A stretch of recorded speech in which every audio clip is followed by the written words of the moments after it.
scalpel. Are you looking at me, Diana? We're losing adrenaline now. You'll never amount to anything, Pat. Everybody clear! You scum! We've lost him.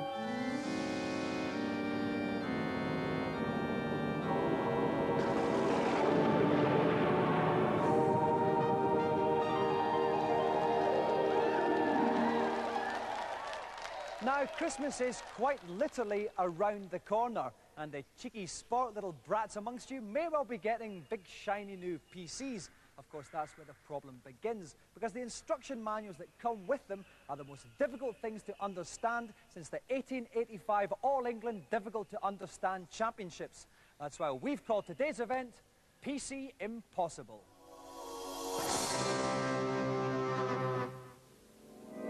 I know most of our viewers are well below average intelligence, but even so, I'm amazed by the number of queries I receive from hapless PC owners driven to distraction by their failure to get games working on their machines. Many of them blame the machine or the manuals.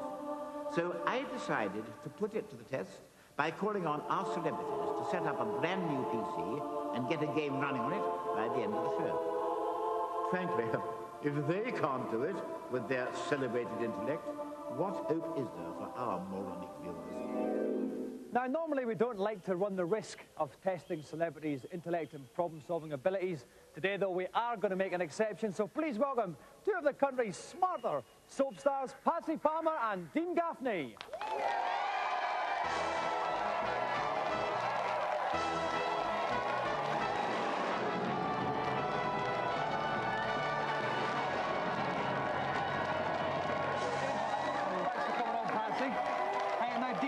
EastEnders Robbie, basically bad lad, bit of a delinquent. Does that lead to any problems for you in the real world? It can do when I'm out and about with my friends. People think I'm the real Robbie and they lock up everything in sight. Really. Yeah, lock up their door. Do you think you're trying to nick stuff from shops at all? I went into, I go to a couple of shops around the area and people say, "Are you going to pay for that, Robbie?" And what about Wellard, the dog? Any problems with that on set? Or is he no, he seems fine, yeah. He's very funny. He is actually a she. Oh, it's a she? I beg your pardon, I've never actually looked that closely, actually. We haven't had that particular camera angle on EastEnders yet. Patsy, I've never made any secret of the fact. I find you ravishingly attractive. I quite fancy you. Do you find that you get a lot of blokes hitting on you? Perhaps not in quite such a charming way as myself, but no, not really. Why not? I don't know. Do you wear that dress when you go out? I like it. Sometimes. It's nice. How many curtains did it take to put that one together there? And finally for you, Patsy, you have been involved with many blokes in EastEnders, your character. Yeah. Who's the nicest? David Wicks, I think. Okay, doesn't particularly do very it handsome. But he's a very handsome bloke. And obviously this is quite an intellectually demanding challenge. You've got to get your PCs together and get the game running. Do you feel confident, Dean? Kind of. Uh-huh. Not quite convincing me, No, not really, no. I don't. And Patsy, you're not confident? No. At all? Okay, well, we better get cracking as soon as we can, and if you'd like to follow me down to the playing area, we'll get ready to start.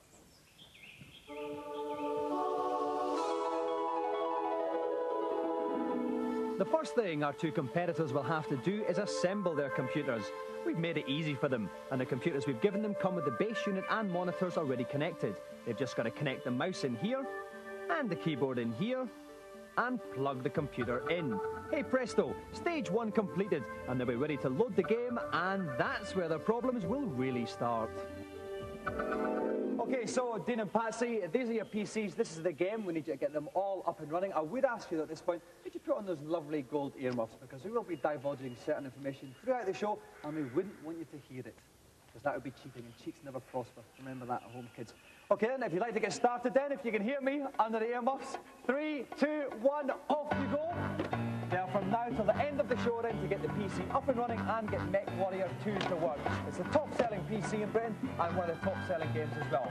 And helping me out during this and maybe lending little bits of advice to Dean and Patsy if they really do need it, is a man who spent most of his life wrapped tightly in tables, Kirk Ewing. Kirk, what's going to be the first problem they're going to have? Well, first problem they have, and actually they've done very well. I expect them to have some problem with the sticky tape around the boxes there, because they do use industrial strength tape in these computers. But they've done very well on that. I would say follow the instructions, use your wits, and pray to the twin gods of Intel and Bill Gates for some inspiration there. OK, Dean's spinning around the back here just now. He's slightly ahead at this point in time. I can't lift this out, it's too heavy. Would you like to step in and give Patsy a little hand there? No problem. As well as being a large, hairy man, Kirk is also very, very strong. The strength of 10 oxen. Thank you very much, Kirk. OK, then, before Kirk Ewing exerts himself a little bit too much, we're going to leave Patsy and Dean there and take a look at today's reviews.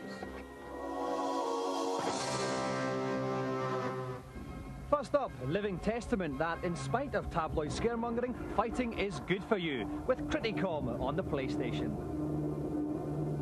It uses the same 3D aspects that Toshinden uses, where you can roll out of the way, you can zoom in and out of the screen, not just like any old 2D beat-em-up, but it moves very sluggish indeed. The gameplay seems like you're just controlling 2 lumps of rock at times. In Criticom, you get to play with 8 different characters, and the way it operates is you have to beat each character and a boss to progress through the ranks. There are 3 ranks in all. I enjoy it, and if you enjoy a good 3D beat-em-up, I think you will be impressed.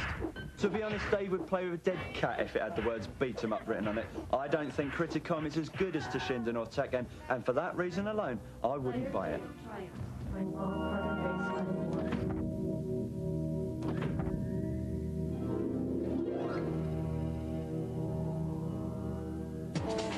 Next up, High Octane on the Saturn. It looks like Wipeout, it tastes like Wipeout, but does it smell like poo?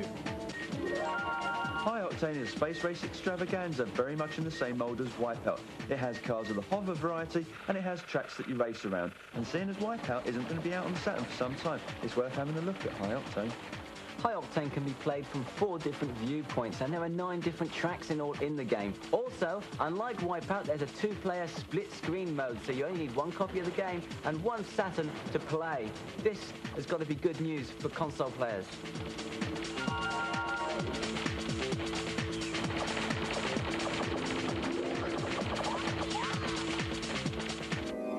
Okay, so far Patsy Palmer and Dean Gaffney are doing quite well. They've both got power on. Who actually got power on first, Kirk? Dean actually got power on first, but after a bit of just sort of basically forcing any cable into any hole at the back, he realised that something was not happening with his keyboard, so he switched the computer off and he's restarted it again. Patsy did extremely well, seemed to get everything plugged up, but somehow Patsy hasn't made it into Windows, which is a bit of a disappointment, whereas Dean is full-on Windows heavy.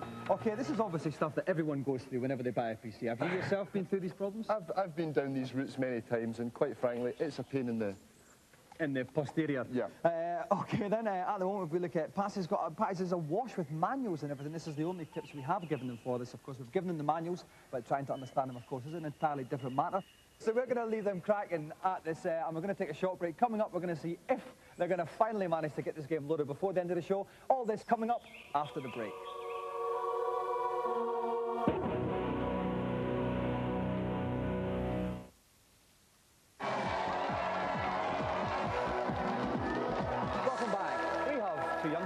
With us today, Dean Gaffney and the ravishingly attractive Patsy Palmer. They're taking part in PC Impossible, an event where they have to put a PC together and get a game to run on it before the end of the show, and they're struggling. While they struggle though, let's go over to Gamesmaster and find out what today's challenge is. For today's challenge, I've selected the Doom-style PC shoot-'em-up, Duke Nukem.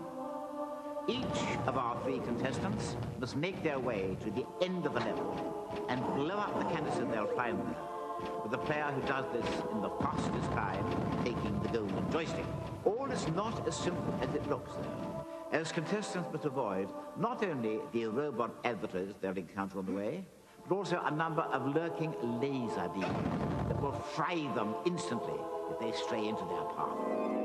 And making a desperate bid for glory on Duke Nukem, we have Julian Luton, Michael Triquare and Samir Agarwal. All right, Julian. All right, Michael. All right, Samir. Okay, right, a lot of people are under the misapprehension that people who play video games don't have girlfriends. Of course, I've got a fantastic amount. And Julian, you've got a girlfriend as well, yeah? Almost. Almost? She's in China. Right, so how long have you been there for? Knocking on a year. Have you been over there to see her? No. Written a few letters, yeah. How many? 4? 4 letters in a year? Yeah. I reckon you're going to split up, actually, when she comes back. Oh, thanks, Dominic. That's all right. I try to, like, settle the contestants before they play. Because you've actually been dumped, haven't you, Michael, by your girlfriend? Thanks for reminding me about that. Yeah, why was that? Well, I went out with my mates and told her I was staying in and watching Emmerdale Farm. And she was in the club I was in, and she weren't too happy. So she dumped you? Yeah. Because you're watching Emmerdale Farm, probably. Yeah. And finally, Samir, you don't have a girlfriend at all, which is surprising because you're quite a fantastically dressed young man, I have to say. What do you look for in a woman then, Samir? Anything. Anything at all? A man after my own kind of thinking. Okay, right, Michael, you're going to go first because we suspect you might be rubbish at this, actually. So while we make that Michael's bum and challenger seat connection, we'll keep abreast of today's news. And the biggest news of the moment is our competition, so grab a pen and paper now. Yes, to celebrate next week's Christmas special, featuring a look back over 5 series of Gamesmaster, we're giving away 5 Sony PlayStations and 5 Sega Saturns, each with the 3 biggest games on that system. The Saturns come with Virtua Fighter 2, Sega Rally, and Virtua Cop with the gun, while the PlayStations will be accompanied by Tekken, Doom, and Ridge Racer. To win one of these fantastic prizes, you'll need to enter the mind of Dominic Diamond and guess what is my favourite game of all time. To make life a bit easier for stupid people, we've hidden my #1 game amongst 5 of my general favourites. We kick off with Championship Manager 2. Is this my Glasgow Celtic of games?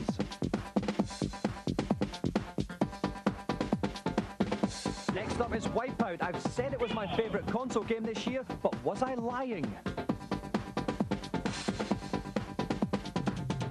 Super Bomberman 3 has wasted far more of my time than is strictly healthy. Could this be my #1? You know I like women and football, but is sensible soccer the ultimate love of my life? That's a lovely pass. Then again, I do like a fight and I'm quite hard when I take off my glasses. Has Virtua Fighter beaten up the rest of them to become the numero uno? We'll pick 10 people at random who guessed my favourite game and they win either a PlayStation or a Saturn with 3 games. To enter the competition, simply call 0891 114400 and follow the instructions. Calls will cost you no more than 39p, but you've got to get permission from the bloke who pays the bill. The competition closes at midnight tonight and the answers and winners will be announced in a couple of weeks. In case you're thick, we'll give you the number again at the end of the show. Michael, Julian and Samir are about to play Duke Nukem on the PC, and PC review boy Rick Henderson has helped me out. Rick, what's the toughest thing about this challenge? Well, generally they can just rush through the level. They've got to get to the end as fast as possible, but occasionally they'll meet little red lines, they're lasers, and they've got to slow it down slightly, duck or jump over them, or they'll get a nasty scar on the midriff. And you don't want that, Rick? No, you don't want that. At all. OK, thanks for that just now, Rick. Right, we're going to have Michael going first. Whoever can get to the end of the level, past all the bad guys, and blow up the canister in the quickest time will get the joystick. Best of luck, Michael. Your time starts now. So off goes Michael. One thing to bear in mind is health in the bottom middle of the screen. That's at 100 just now, but it will go down if you can't do any bad guys. So it's over the first 2 lasers, Rick. Yeah, he's had to jump over the second laser and duck under the first one. Just ignore the bad guys. That is the best tip for the first half of this challenge. OK, so the done is we go for 18 seconds. A good start, Rick. Yeah, it's a very good start. He's done exactly what he should do. He's got to kill these guys, or they might actually push him into that laser. OK, oh, they're all behind him. They're all over him. And 29 seconds gone. It says pinched by the doors at the top there. I'm not sure quite what it is. He's going to have to. A lot of fun. He's going to have to switch on the lights so he can actually see what's happening. OK, lights are on. Oh, but he's right into the laser. He only lasted 39 seconds. Michael's challenge is finished. Let's make way for Julian. OK, Julian, your time starts now.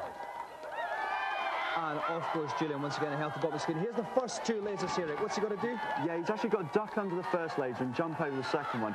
What Michael did is he did this part absolutely perfectly, but he did... Oh, no, I'm sorry, I have to drop you there because after only 12 seconds, Julian has completely blown it. He's got to make way for Samir.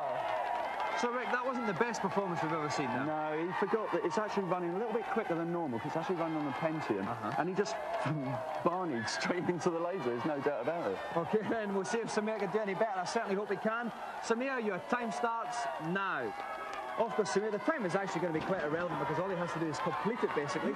Safely over that second laser there. He's doing extraordinarily well now. Ignore those bad guys, go up the stairs, ignore these ones, go through the door. He's got another door coming up and